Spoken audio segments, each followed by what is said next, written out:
So today we are going to discuss vapor liquid equilibrium. Vapor liquid equilibrium. This is a very important topic. Okay, owing to both their size and importance, distillation columns, are the key features of chemical plants. A distillation column. Distillation column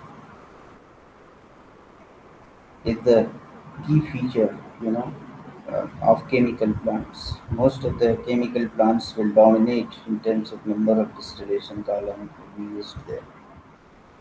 So, you know, as far as distillation column is concerned, it is normally very tall, cylindrical shaped column. Okay, that you will see in chemical plants performing distillation, whose unit operation separates basically the component of mixtures based on their boiling point. Boiling point. As you might expect, information on this will separate the mixture distillation column based on boiling point of the individual component. Now, as you might expect, information on how mixtures separate into vapor and liquid phases becomes the key piece of information associated with the distillation. So, in this topic, we introduce how this idea is presented, in both form, table form and graphical form, as well as what these tables and graphs can tell us. So we also, begin to introduce a simple approach for modeling vapor liquid equilibrium of a mixture waste. Okay, so that is also important for us. So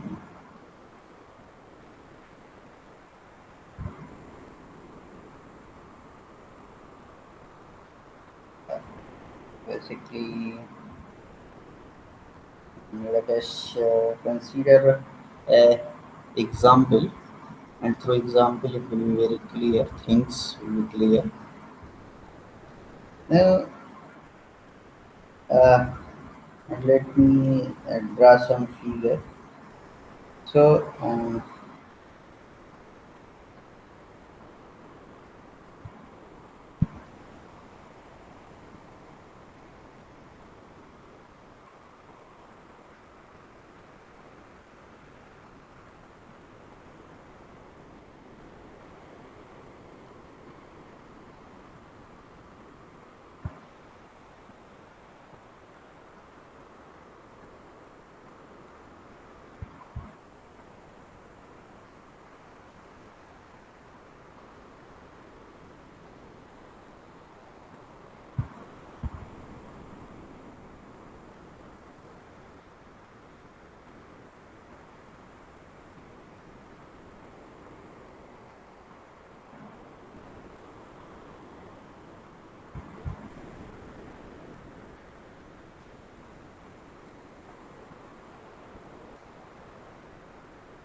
air will be liquid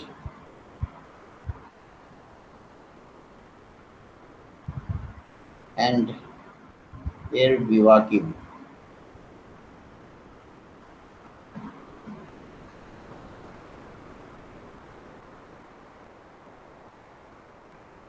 Okay, pressure.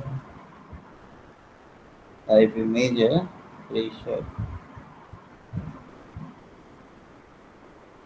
so that will show definitely a reading with 0. So this is one thing.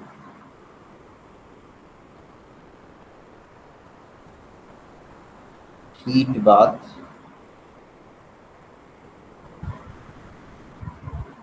and this line is the divider.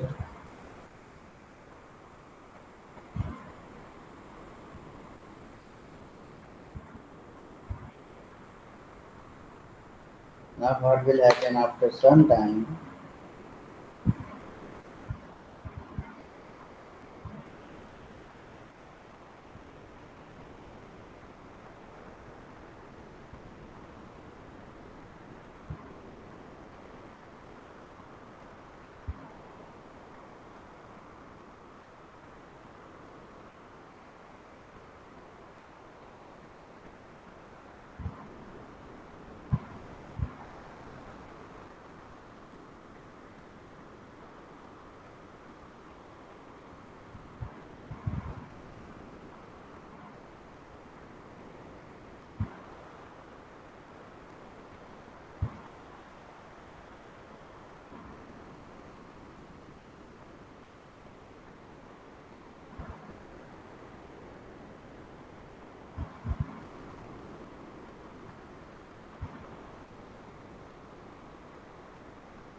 See, it will pull the whole of this. Okay, and now if you measure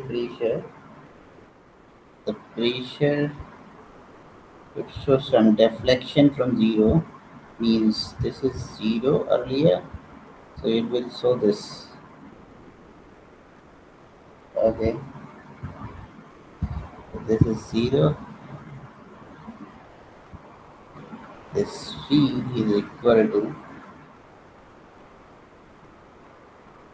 vapor pressure. Now this will be filled with vapor, okay, below liquid, and this vacuum area will be filled with vapor. Now this figure I will illustrate, and this is heat bath.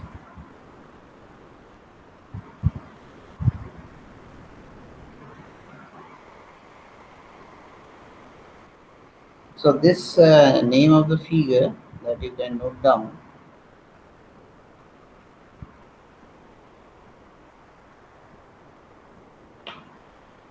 the liquid a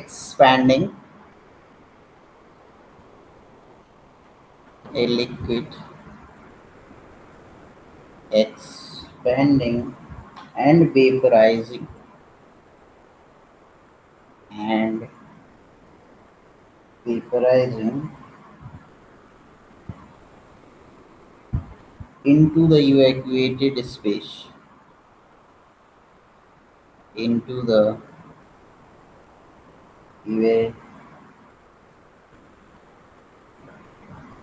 evacuated space. Right. So you know when you boil a pot of water at 1 atmosphere, there is liquid H2O. Okay, in the pot.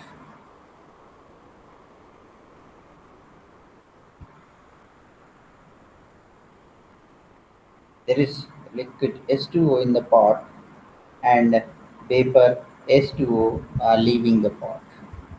Okay, so all happening at 100 degree Celsius once you boil a pool of water.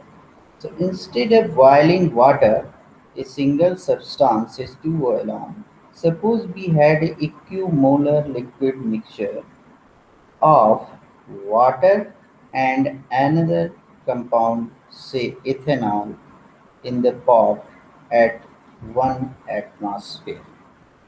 So, okay, instead of water, we have, ethanol too. Okay, in the pot at 1 atmosphere. Now, what temperature would the mixture boil at? Would it boil at same temperature at is the H2O boil at 1 atmosphere? Means it will boil at 100 degrees Celsius, the normal boiling point of water. So if we have water plus ethanol, so earlier what we have taken H2O, then it will boil at 1 atmosphere at 100 degrees Celsius. Now, if we have taken the mixture of two liquids, H2O plus ethanol, pressure being same, 1 atmosphere, will it boil at 100 degrees Celsius or will it boil at, somehow lower than that? Would it be 78 degrees Celsius, 100 degrees Celsius? Would it boil at 100 degrees Celsius, this mixture? Or 78 degrees Celsius, or 70 89 degrees Celsius, or 95 degrees Celsius, at which point this mixture of two liquid will boil.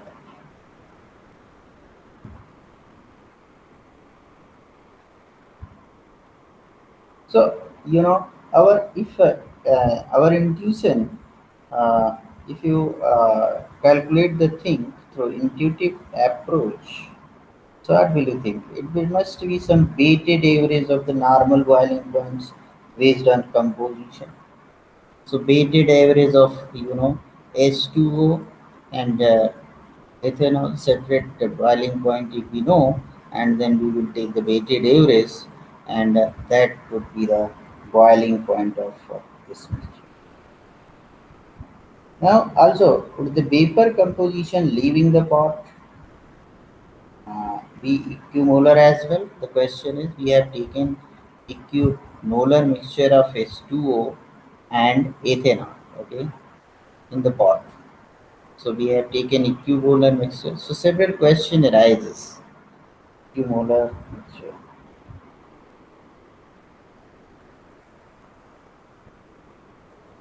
Equimolar. So several question arises. First, this equimolar mixture will have the same boiling point as as pure water have, means 100 degrees Celsius. Will it boil at 100 degrees Celsius or somehow 78 degrees Celsius or 89 degrees Celsius or 95 degrees Celsius? Second thing, once it vaporize, once it boil at some degree Celsius, so we don't know right now. Once it boil, it will be converted into vapor. Now the question is, uh, would the vapor composition leaving the pot be equimolar as well? So vapor composition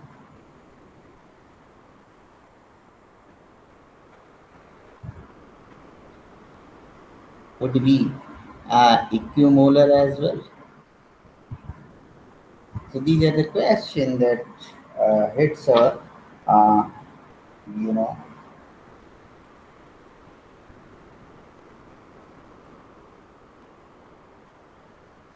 Now, you might think if liquid mixture is equimolar and the vapor is not, doesn't this violate mole balance? Okay. So, good thermodynamic model allow us to evaluate various process without performing costly experiments.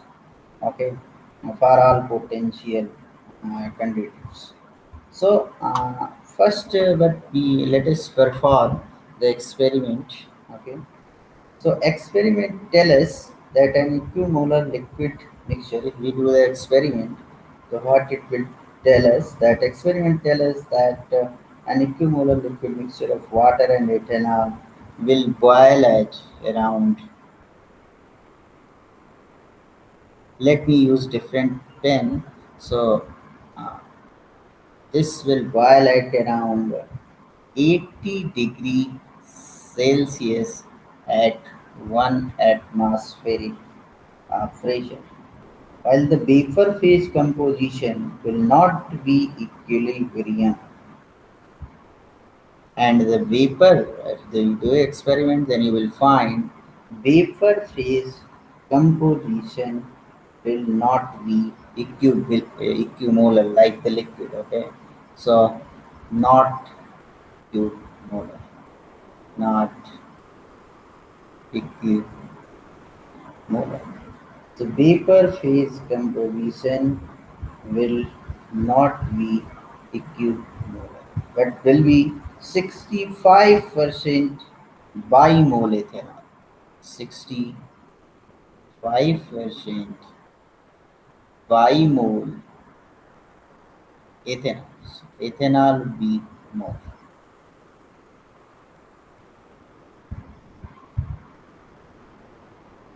So this thing you must understand. So you know these results work against our intuitive approach, but also provided tremendous possibilities. Just by boiling a liquid mixture at one composition, we can obtain a different composition in the vapor phase. So, in the example that I told you, our vapor composition will be enriched in ethanol, in effect separating some of the ethanol from the water. So, this is the basis for one of the most important and visible unit operations in chemical engineering, the distillation column. Obviously, there is a great need to understand why our intuitive approach does not work, as well as develop a way to predict and or model, you know, what these results will be for any liquid, vapor, liquid mixture of interest in the chemical process industry. Now, in order to understand the experimental results that just described, we have to go back to the phenomena of evaporation and boiling that I taught you in heat transfer course to consider the nature of the process at a molecular level. Now, consider as in this figure, focus on this figure, okay? Figures. So,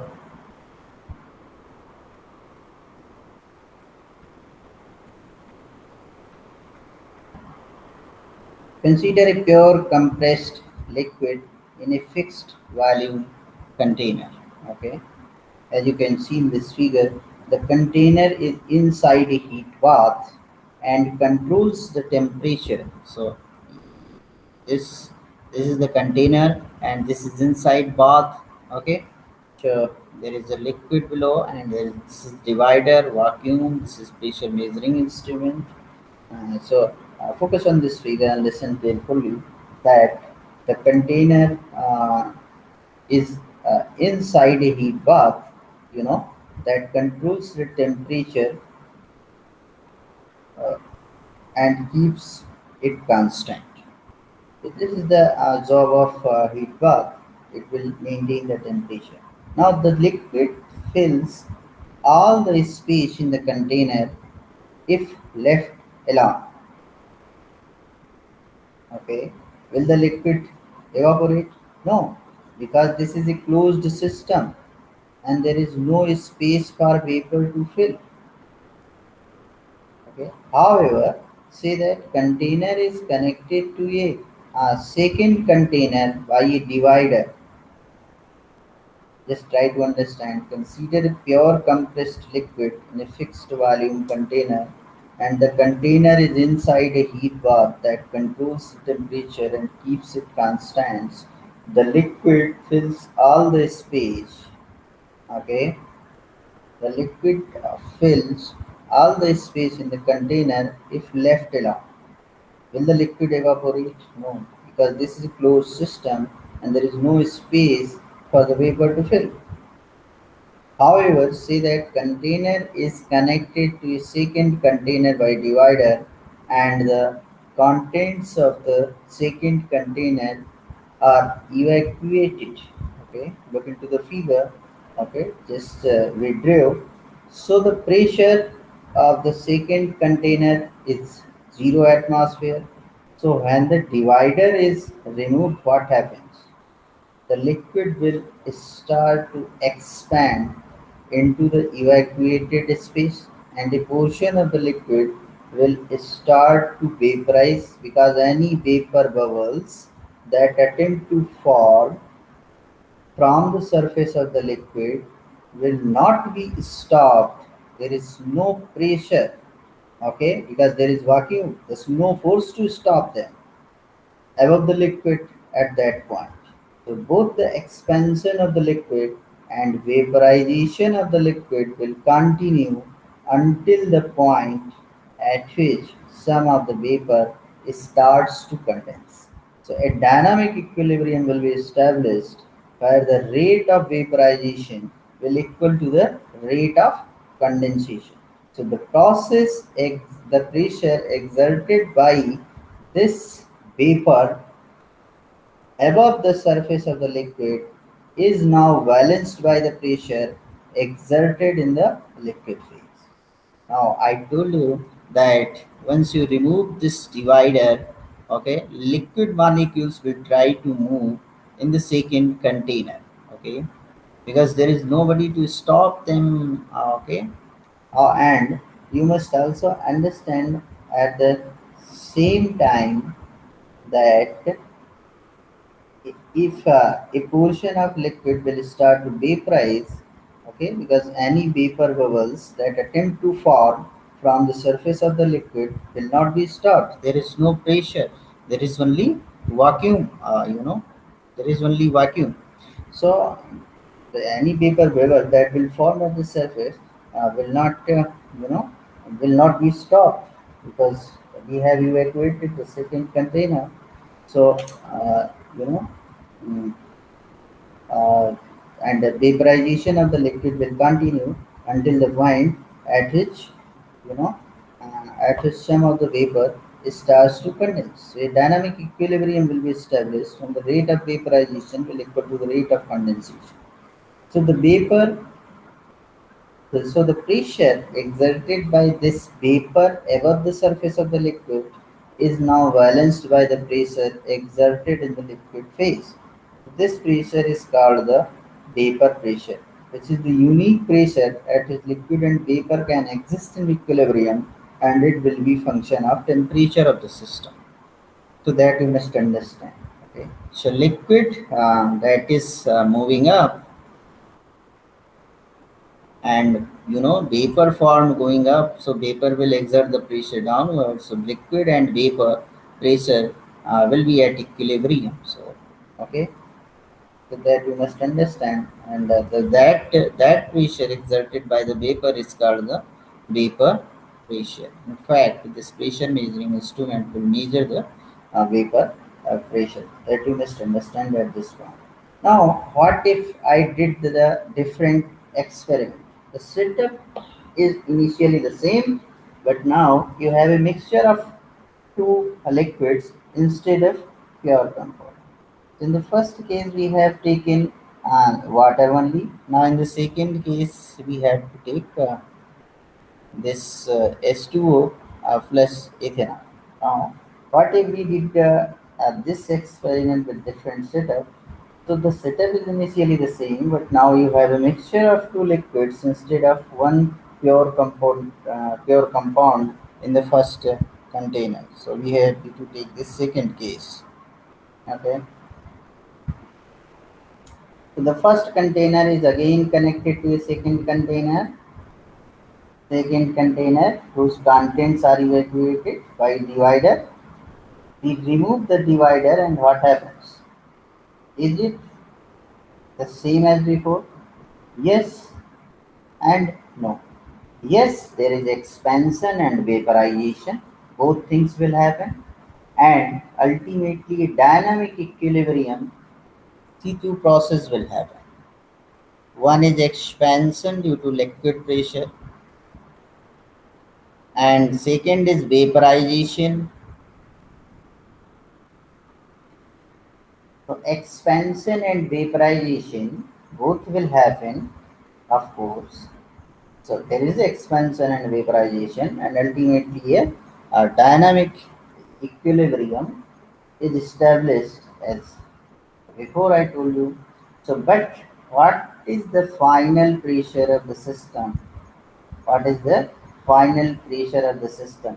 Since there are now two liquids, is the final pressure just sum of the vapor pressure of both liquid? No, it is not. Vapor pressure of pure substance is the pressure above the surface of the pure liquid. Okay. However, when you have a mixture, more than one liquid is present at the surface.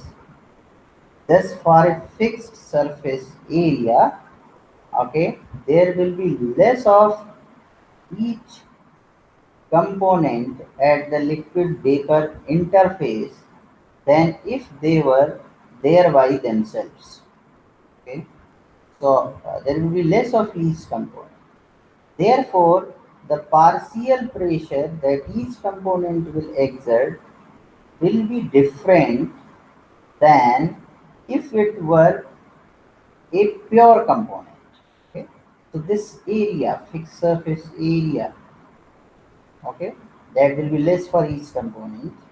So each component will exert the pressure, partial pressure, that would be different if it were a pure component. So how much less the pressure each component? Uh, so then we have seen before that when we want to calculate a mixture property, even in 12th class you have seen we need to use the mole fractions to account for percentage of each material in a mixture. So if you want to calculate the molar enthalpy of a mixture,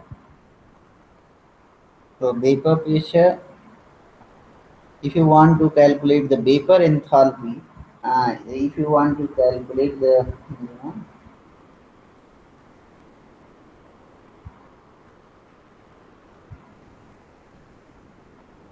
so the molar enthalpy of mixture of two components, so two components, water and ethanol, molar enthalpy, molar enthalpy of, see, I told you that there would be water and there would be ethanol. So suppose this is the container. So at the surface, this surface area is fixed. So you will take individual water, ethanol. So for the fixed surface area, individual if you are taking, then large surface area will be available. Large number of molecules will be evaporated, and hence the vapor pressure would be much. Okay, once you take the mixture, so the area is fixed still, this interfacial area between liquid and mixture, but there are the molecules of H2O as well as ethanol. So for each individual component, the less area would be available, less effective area would be available at the surface. So less molecules will be evaporating, and hence the individual component, water and ethanol, will exert the vapor pressure in the mixture individually less than if they were alone. So but the question is how much less vapor pressure, so how much less vapor pressure, this question. The molar enthalpy of you know mixture of two component, the molar enthalpy of mixture of two component, let's say H2 and ethanol in this case. So molar enthalpy of the mixture, okay. So if you know the moles, suppose molar enthalpy we are representing H under bar. So H under bar is equal to XA mole fraction. Let's represent H2O by A to generalize it, and ethanol by B component.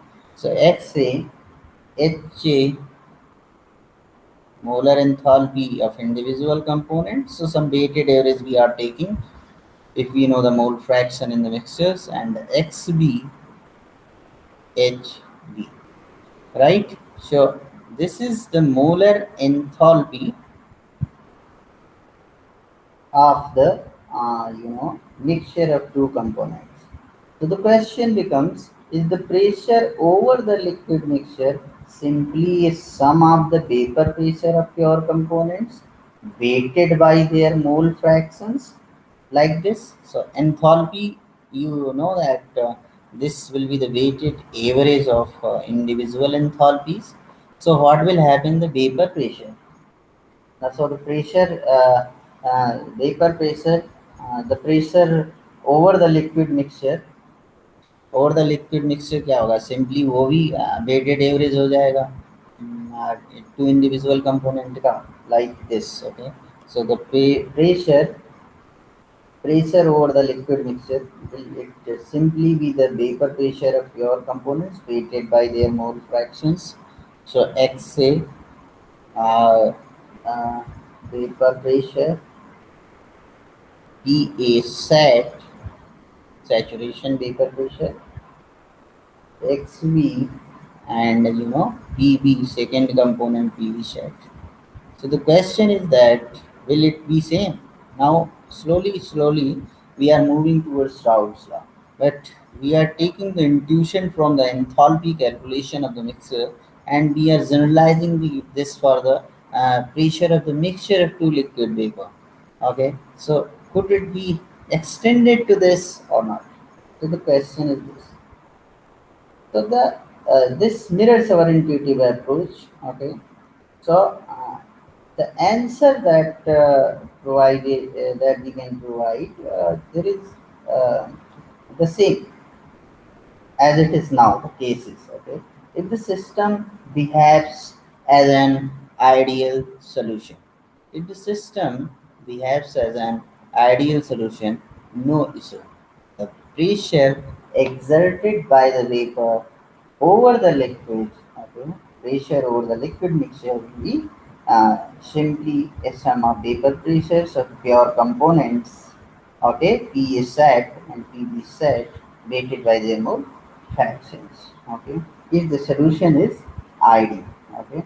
So this will be the case. If ideal solution is not there, then we will discover how to deal with non-ideal cases as well.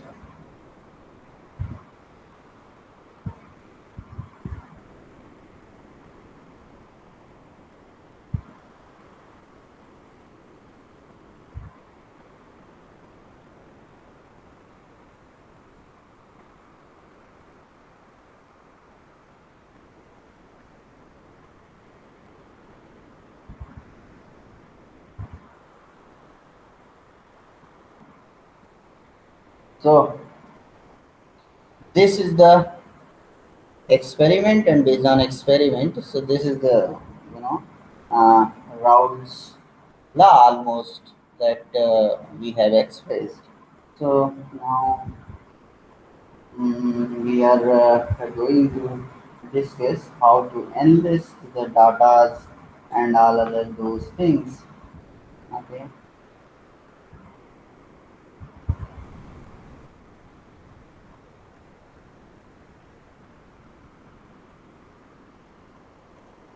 So Raoult's law valid for what? The Raoult's law will valid for ideal solution. This is the thing that you must understand.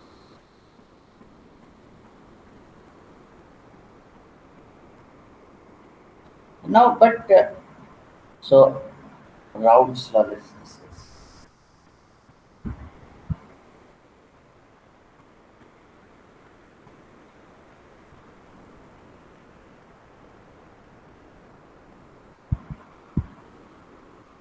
As well as let's how to present the data, presentation of data. This is very important law used in distillation column time and again.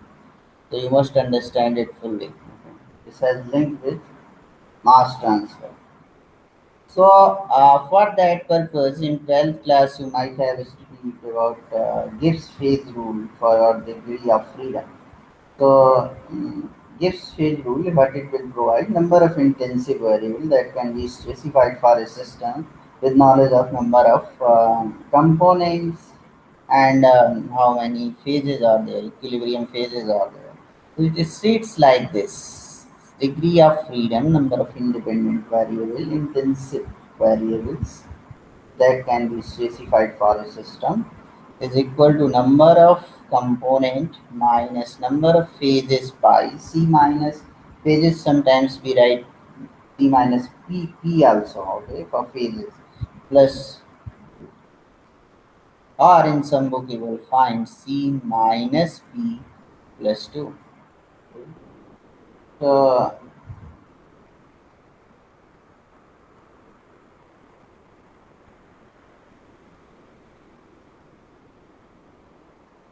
from this Gibbs phase rule analysis, we find that, okay, uh, we find that water at its boiling point, water at its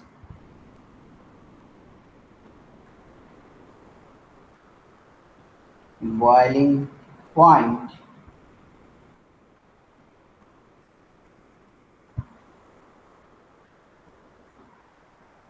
okay, water at its boiling point, how many degree of freedom would be there? Water at its boiling point, C is 1, component water still, and pi number of phases would be 2. So C minus P plus 2, F is equal to C1 minus 2 plus 2. So water at its boiling point will have degree of freedom only 1. Okay, thus there is no single unique answer to the question about the boiling point of water. We need to specify another intensive variable since F is equal to 1. So a proper question could be what is the boiling point of water? Okay, what is the boiling point of water? So there is 1 degree of freedom. So if you what is the if somebody asks that what is the boiling point of the water? What is the boiling point of the water?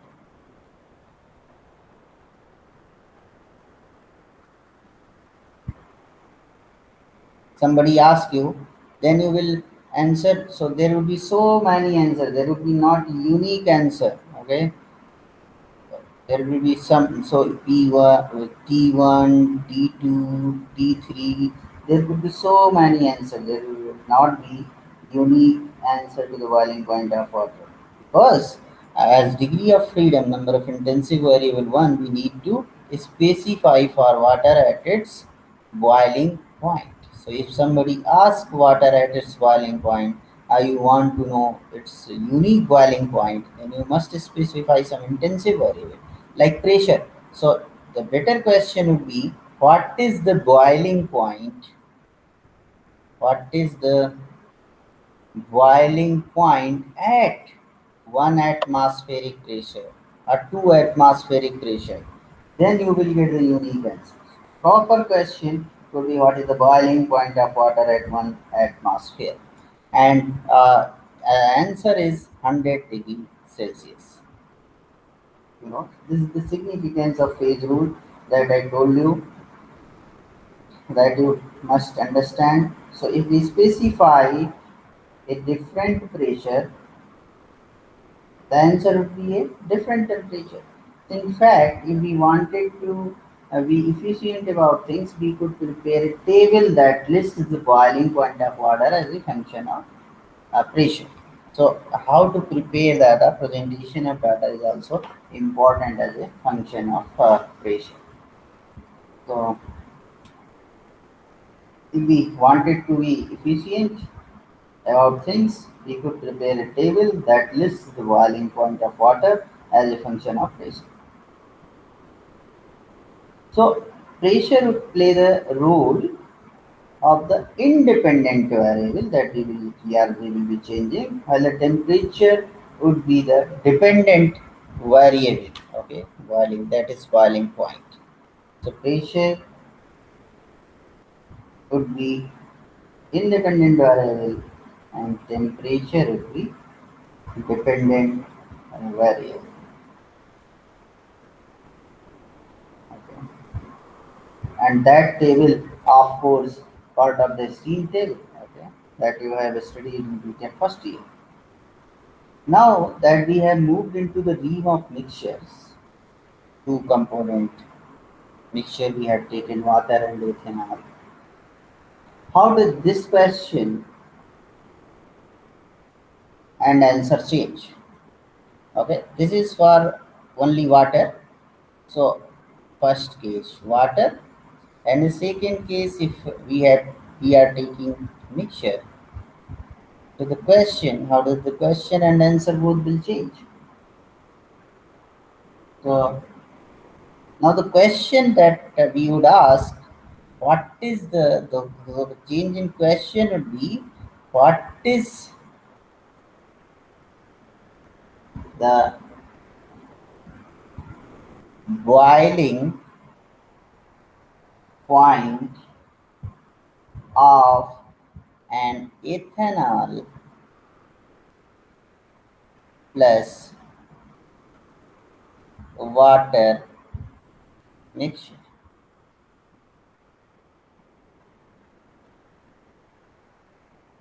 This is the question. Once again, we employ Gibbs phase rule. So this that I have written is nothing but the Gibbs phase rule given by Gibbs. So in the honor of Gibbs, we call it Gibbs phase rule. Gibbs phase. So what this is the change in question because now this is mixture, and what could be the answer?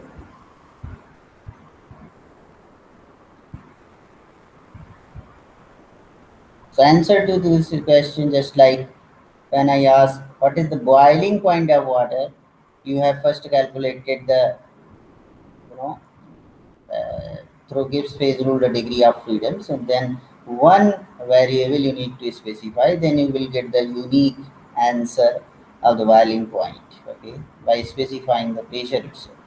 Now in a similar way, first we need to find out what how many degree of freedom would be there. The degree of freedom from Gibbs phase rule, so F is equal to, now component is 2 minus number of phases liquid and vapor is 2, so 2 plus 2. So now two intensive variable we need to specify completely the system. Two intensive variable. So two. So what is the boiling point of ethanol plus water mixture? And we need to specify both pressure as well as temperature. So we need to fix two intensive variable. We need to fix two intensive variables. Okay, so that two intensive variable could be the system pressure and the mole fraction of ethanol in the liquid phase. Okay, so that two intensive variable could be anything: pressure, temperature, or pressure, as well as mole fraction of ethanol or water. Okay, mole fraction of ethanol in the liquid phase. If we know these two things, then we will get the unique boiling point of the mixture. Okay, so like before, we wanted to be efficient in presenting our answer. So in this case, rather than having a table that showed how the boiling point change, in this case, how table look like, you know, you will have pressure, and at that pressure you will have boiling point, different pressure. Okay, this pressure, and correspondingly would be a boiling point. Now here, not only pressure, you need one more intensive variable. So table, how table would look like? So they will look like what they will look like. So in this case, rather than having a table that showed how the boiling point changed with different pressure, as in the case of your component we have taken as water, so we need to fix one of our intensive variable pressure and vary the other intensive variable like liquid mole fraction to see the effect on boiling point. Okay, so just like pressure, in this case we have to specify pressure, and by changing pressure we need to create the so pressure is the independent variable and temperature is the dependent variable. Now here, since we need pressure and we need mole fraction of ethanol, so ethanol X ethanol, okay. So we can move either change X ethanol or P, and either of two or both of two, either of two we can change, then we will get correspondingly the boiling point. Okay. So at different things, boiling point we will get. Okay. So we will fill this gap. Okay. So this would create a different kind of table. So this is the data presentation that I am telling you how the equilibrium data will be presented. Additionally, we could do a simple presentation of this data, not in tabular form, but in graphical form. Okay. So now this is the tabular form, but we need to understand how to represent the data in graphical format. Graphical format. So tabular form to graphical form. Moving towards this.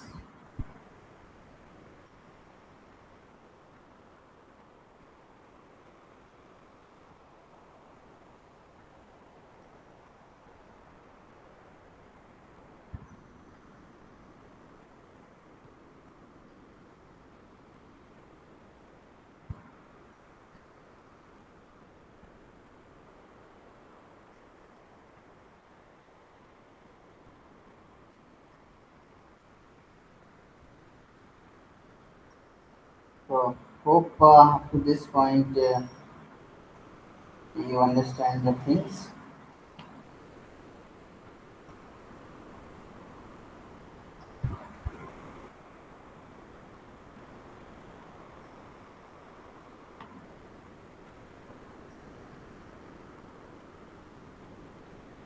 Of data presentation.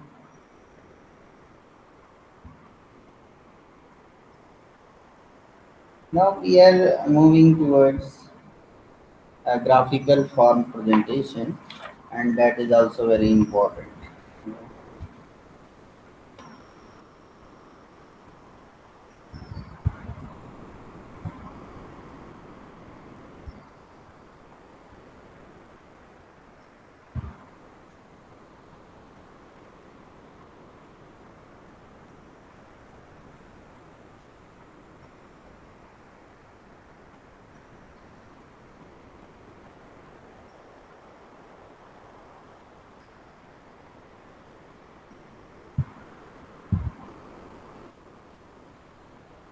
So, since we need for the mixture, there is two independent variables. Suppose we are fixing P and D, and we get some table for any mixture.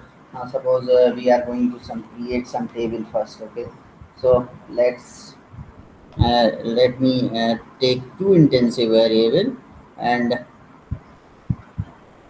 the two intensive variable we are taking temperature and pressure. Now by varying so temperature and pressure, once you both fix these two, other component will be other things will be specified as per degree of freedom. So x1 and x2 will be the mole fraction in the liquid phase, y1 and y2 will be the mole fraction of first component water, second component ethanol.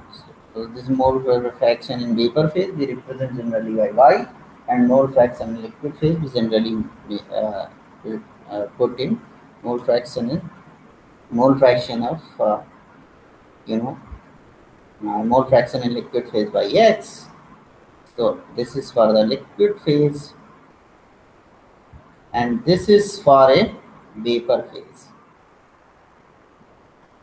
So this temperature, let's keep the temperature constant and vary pressure, and we get different things. Okay, so temperature to, let's say, 293.15, we keep this constant 293.15, and we vary the pressure. So suppose we are taking the pressure in bar, okay, and this T we are taking in Kelvin.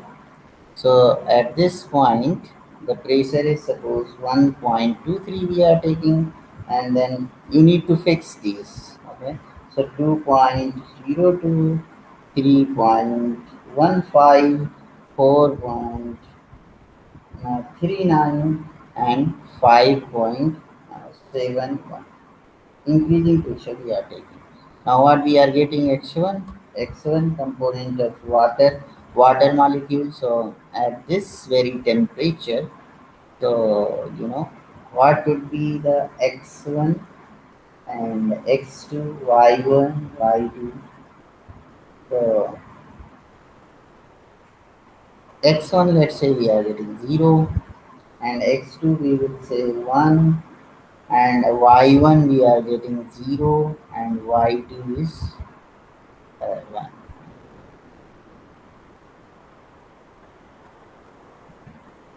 Then we will take at this temperature and pressure. So 0.18 x1, x2 0.82, this is 0.48, and this is 0.52. And at this condition 3.15, and here 0.45 to 0.55 and 0.76, uh, 3.15, 0.45, 0.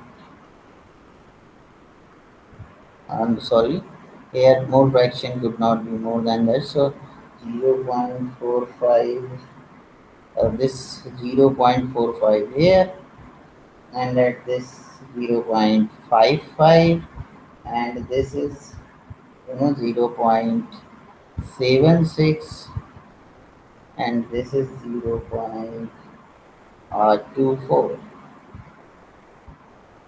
Then further increase the pressure, you will be getting 0.72, and you will further increase the pressure.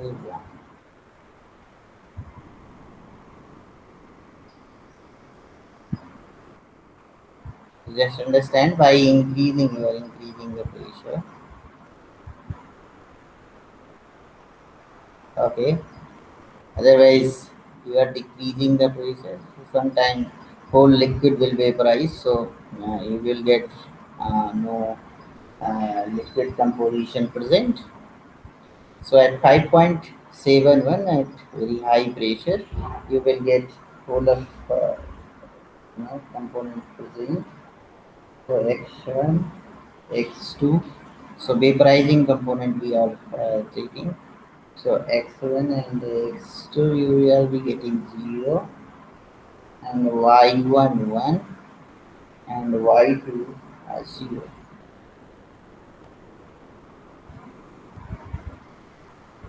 So this is something that we are getting by taking a mixture of like commercial refrigerants R134, okay, and uh, this 1112 tetrafluoroethane, and R245F, this is 11133 pentafluoropropane. Okay, so we can represent efficiently data by using 2 degree of freedom to intensive variable. Okay.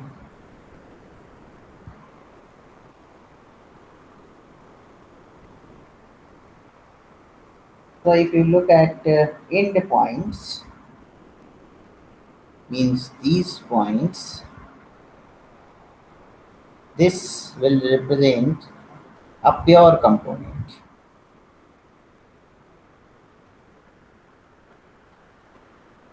Okay, this these end points will represent the pure component.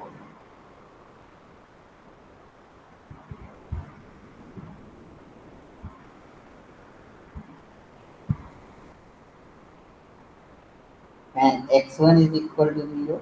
The first row of the table that you can see, we have a pure first component, we have pure second component, x2 is equal to 1. Okay, and what is displayed in the row is the vapor pressure for you know, second component at a temperature of 293.15 Kelvin. Likewise, the fifth row in this means last row, when x1 is equal to 1 means first component will be there, means for pure first component, the pressure displayed is the vapor pressure at 293.15 Kelvin, because temperature we are keeping constant throughout. So the three increase in the middle uh, are for various compositions of mixture, all at the same temperature 293.15. So the ends results are for pure component, and in between these datas are for mixture of those pure components. So,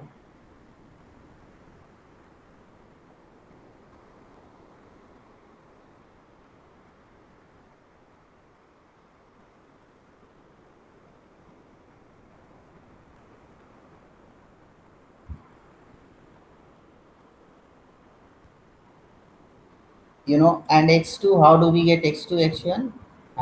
If you see, this x2 is nothing but 1 minus x1.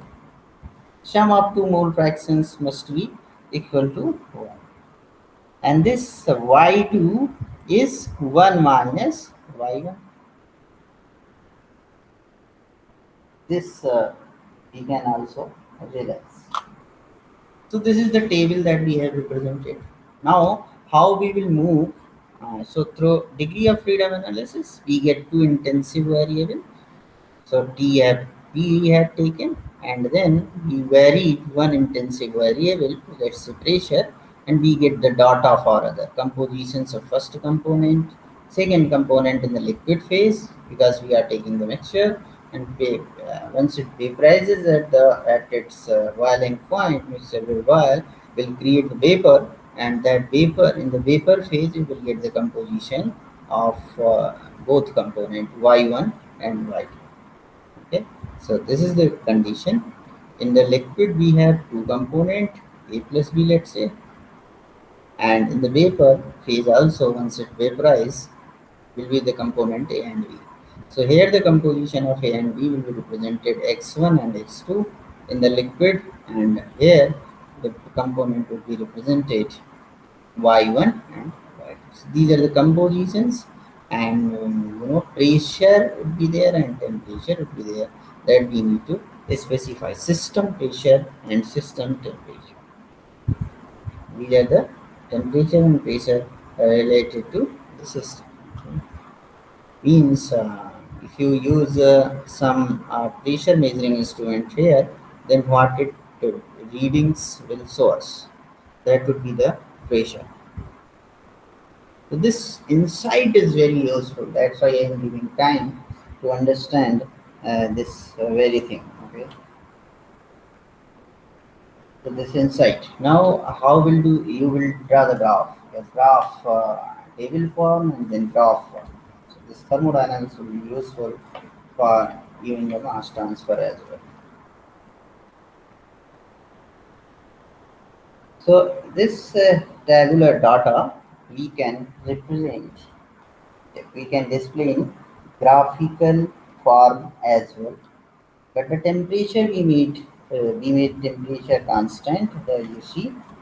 So we write in the graph somewhere that this temperature is constant. So throughout you will see this temperature is constant. Okay, T constant.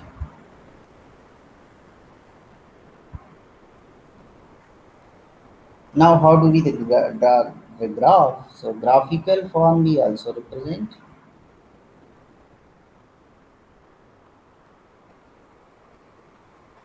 Suppose we are taking pressure on the y-axis and mole fraction of component one on the x-axis, mole fraction of component one on the x-axis, and pressure on the y-axis. We have to.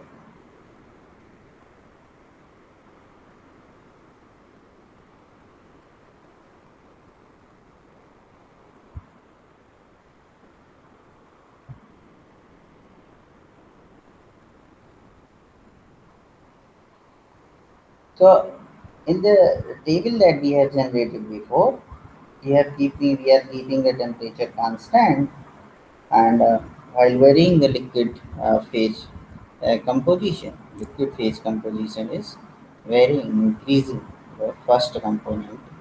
Okay, why varying the composition, liquid phase composition. So the resulting pressure and vapor phase composition and vapor phase composition. Here you will get the vapor phase composition. So you will see that vapor phase, the resulting pressure and vapor phase composition that is provided in this table. So to represent the same data in graphical form, we normally denote what is being fixed somewhere on the graph. Okay, and in the figure caption, we can also represent. Okay, where the temperature is constant, so we can write at constant temperature. So we will plot the system pressure as a function of liquid and vapor mole fraction. Liquid and vapor mole fraction. So mole fraction of component A, 1 in the liquid phase it will be called as X, and in the vapor phase it will be Y. So this is P on the y-axis and xy on the x-axis. So this will be called as pxy graph.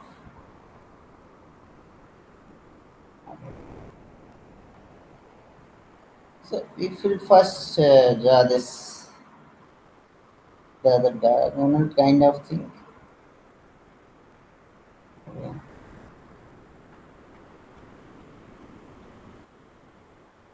So what you see that once you increase the pressure, the mole fraction in the liquid phase will be increasing. Okay. So this graph would look like this. Okay, this is the pxy graph. Pxy plot at constant temperature to constant at 293.15. 293.15. So this is the graph. How graphically you will have it. So this graph describes a system where the temperature is equal to 293.15 Kelvin with the curves themselves including the information that is given in the table just described before. Okay.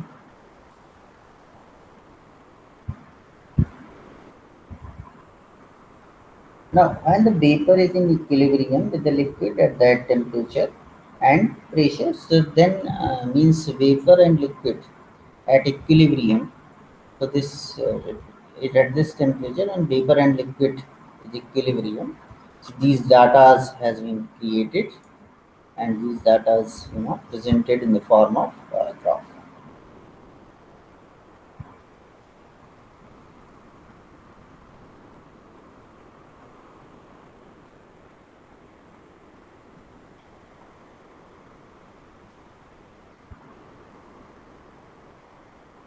Okay, so this thing you must understand.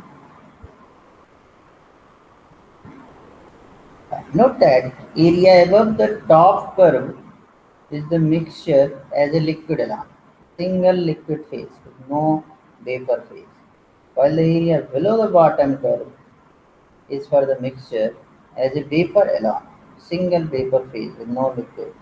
So let's describe some key features of this graph in more detail, including what it means to be in between the curves. So if you see above this curve liquid and below this curve vapor along, in between you will get liquid and vapor. You see the vertical axis on the left, okay, vertical axis on the left where x1 is equal to 0, at this point x1 is equal to 0, describes the pure component 1. Okay. So the point you see at P is equal to 1.23 var, let's say this is 1.23 var,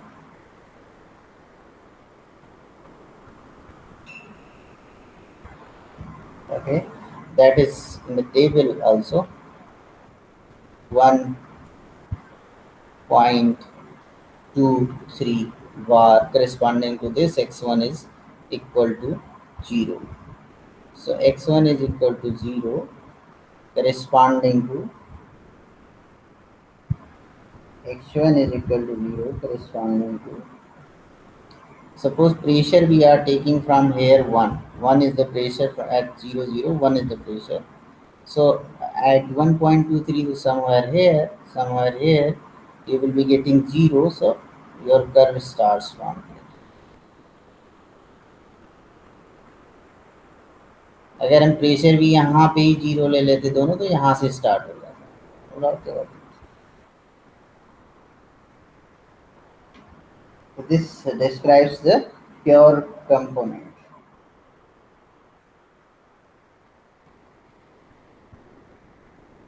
Now, if we go to a pressure higher than the vapor pressure for pure component, okay, means 1.23 से अगर हम 2.02 पे move करें तो क्या होगा?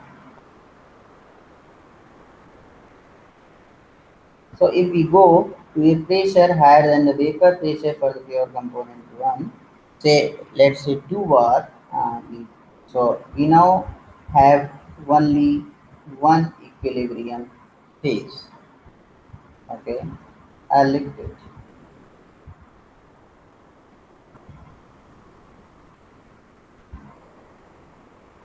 At this point, if we begin to add a small amount of, you know, the small amount of the component, second component to our system isothermally, we will move horizontally to the right on the sphere, and we still have one equilibrium phase. Okay,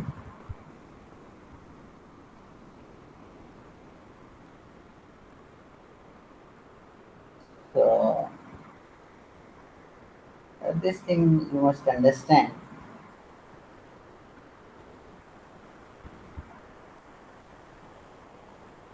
This is the graph, so that's how we represent the data graphically. Now, what is Raoult's law?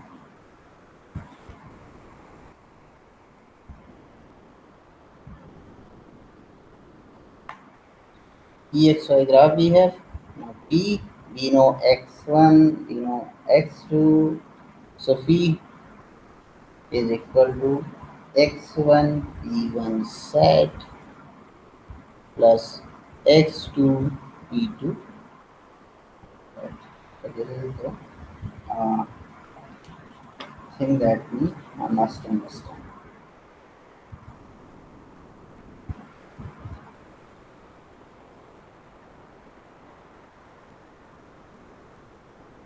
Now, since this is for ideal solution, okay, ideal solution.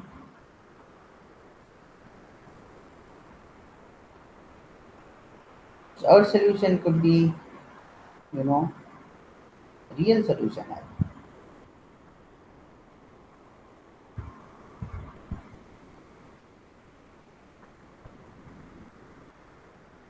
As you know, partial pressures of an ideal gas mixture sum to give the total pressure of the system. Okay, so total pressure P, so partial pressure of the ideal gas mixture sum to give the total pressure of the system.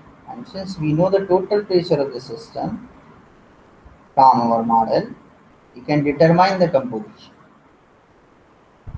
But what is the partial pressure of each component?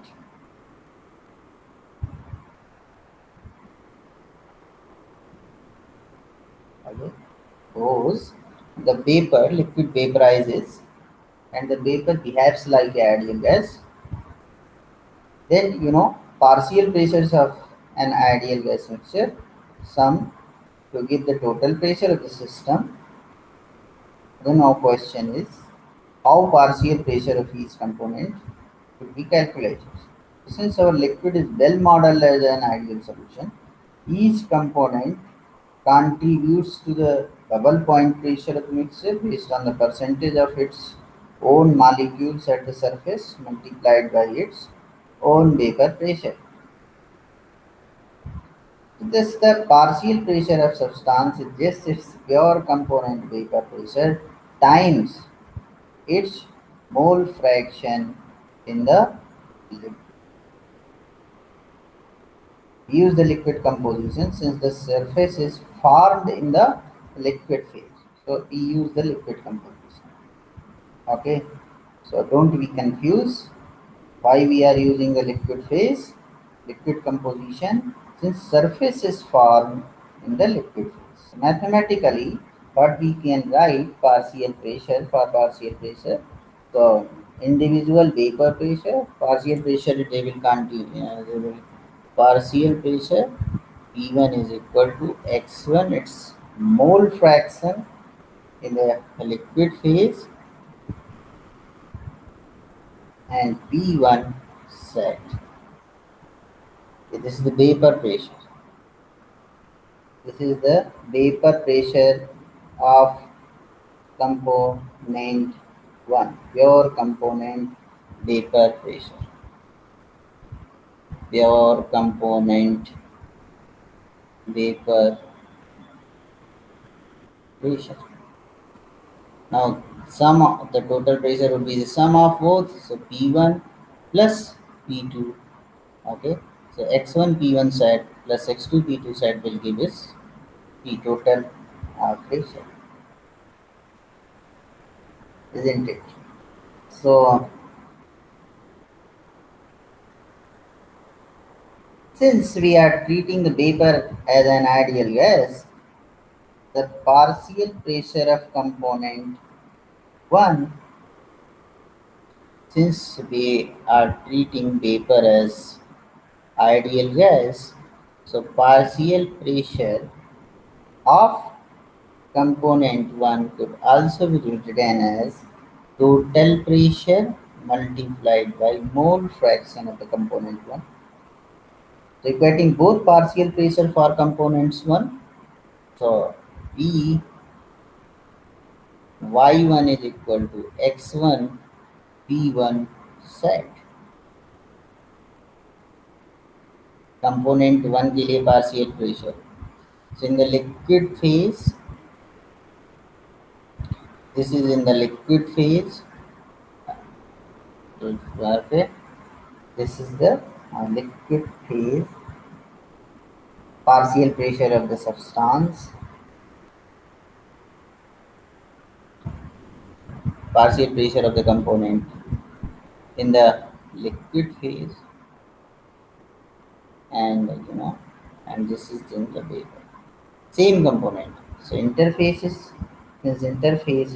are created. Surface is formed in the liquid phase. Surfaces formed in liquid phase. So we can take this. Okay. Now we can solve for vapor mole fraction. Vapor mole fraction we can get from it. Y1 is equal to x1 p1 set divided by capital P total pressure. So this thing you must understand.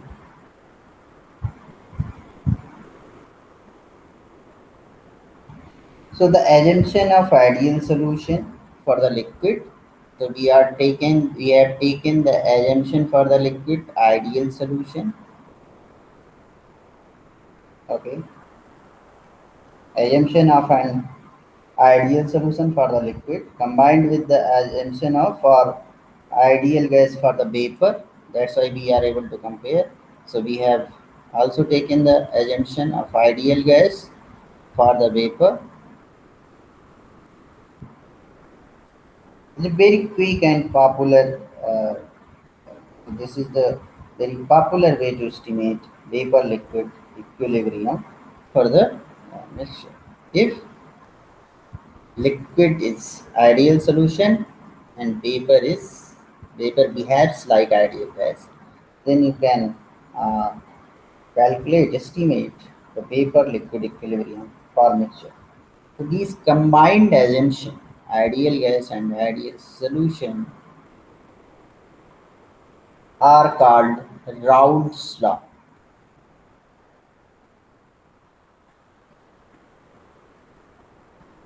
Raoult's law, and can be written for each component individually.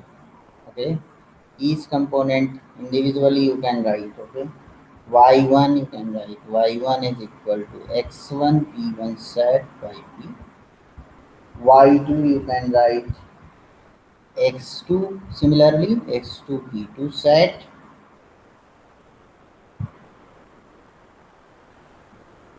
Always remember p2 set is pure pure component vapor pressure divided by. So if you add these two, what you will get? Y1 plus Y2, mole fraction always adds to 1. So Y1 plus Y2 is equal to 1. And this will give you to, is equal to, sorry, Y1 plus Y2 is equal to 1 is equal to X1 P1 set divided by P, that's Y1 we are taking, and then Y2 is equal to X2 P2 set divided by P.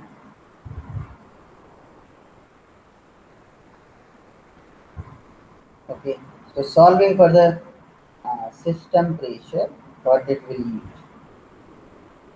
So system pressure so multiplied by P, so P से multiply कर दोगे तो P हो जाएगा यहाँ पे P is equal to x1 p1 set plus x2 p2 set, what we have written earlier, now derived. With the assumption liquid is ideal solution and vapor behaves like ideal gas. Now further you can write this. Some more other useful forms are So P, since x1 and x2 are dependent, x1 plus x2 is equal to 1. So x2 is equal to 1 minus x1. So put it there, x1 p1 set plus 1 minus x1 p2 set. This is another useful form. You can write it as further. X1c, x1 here common and here common, collect it. So x1 p1 set minus p2 set. So difference of two paper pure component paper pressure plus p2 set.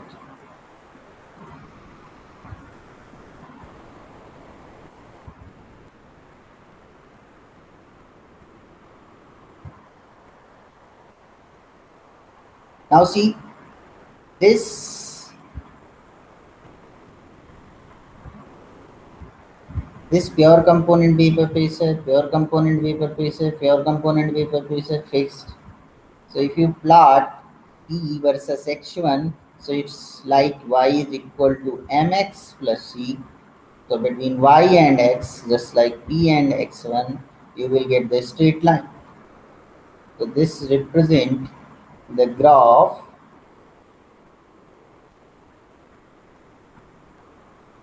P and X1. This is the straight line. So some intercept would be there at 2 P2 set, and from there, this is the straight line, okay, and whose slope is P1 set. This is comparable to M. Slope is P1 set minus P2 set.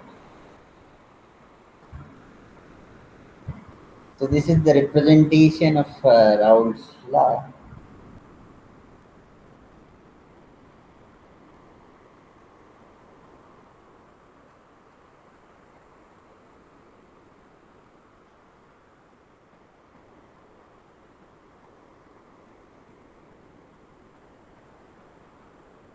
So we have discussed so far this Raoult's law in detail. Its insight I have given. Raoult's law will be based on two assumptions. Okay, so that's how I would like to finish this topic of vapor equilibrium that you will be using most frequently in analyzing, what we call vapor liquid equilibrium. So this is the one thing that I would like to illustrate for the vapor liquid equilibrium.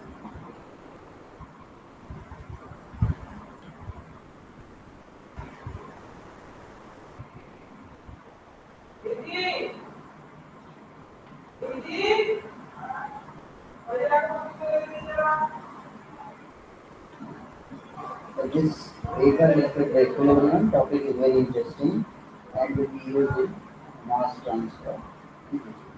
Now, similarly, other laws also we could represent. So this is for any general component I, yi, p, we can write Raoult's law is equal to xi pi saturation. Okay, so this is Raoult's law for any component. Similarly, we have Henry law that is also useful. So Henry law. So this is Henry law says for a species present as a very dilute solute in the liquid phase, the partial pressure of the species in the vapor phase, partial pressure of the species in vapor phase means YIP, is directly proportional to its mole fraction in the liquid phase XI. Okay, and the balancing constant is Henry's constant. So YIV is equal to H X I H I. Which is the Henry constant.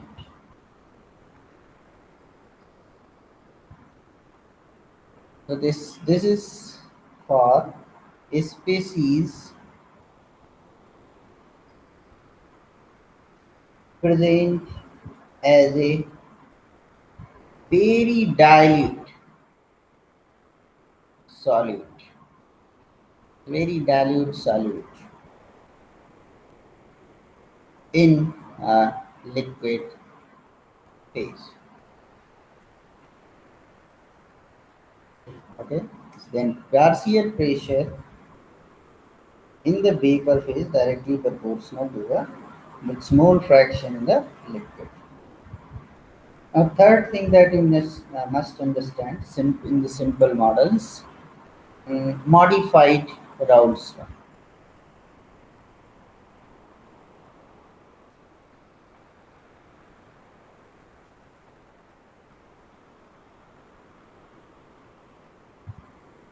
Modified Raoult's. So for low to moderate pressures, a more realistic equation for vapor liquid equilibrium results if the assumption of ideal solution for liquid phase is abandoned. So, you know what we do. So, what is the Raoult's law? Then we will modify it. Raoult's law says YI P is equal to XI PI set. Now, this is if liquid phase ideal, and this is if vapor phase ideal. Now suppose some liquid phase violated assumption of ideal solution. Violation is there. Then how would you modify this? So vapor phase, no violation means this should be, you know, um, ideal. This vapor will behave like ideal gas. When it will happen? For low to moderate pressure, ज़्यादा high pressure पे ये ideal gas की तरह behave नहीं करेगा. So this is the assumption. So liquid phase को कैसे correct कर सकते हैं उसको देखना. So Y I P is equal to xi gamma I. We take another deviation from ideal solution liquid phase gamma I pi set. Per component I is equal to 1 2 or then what is the gamma I? Gamma I is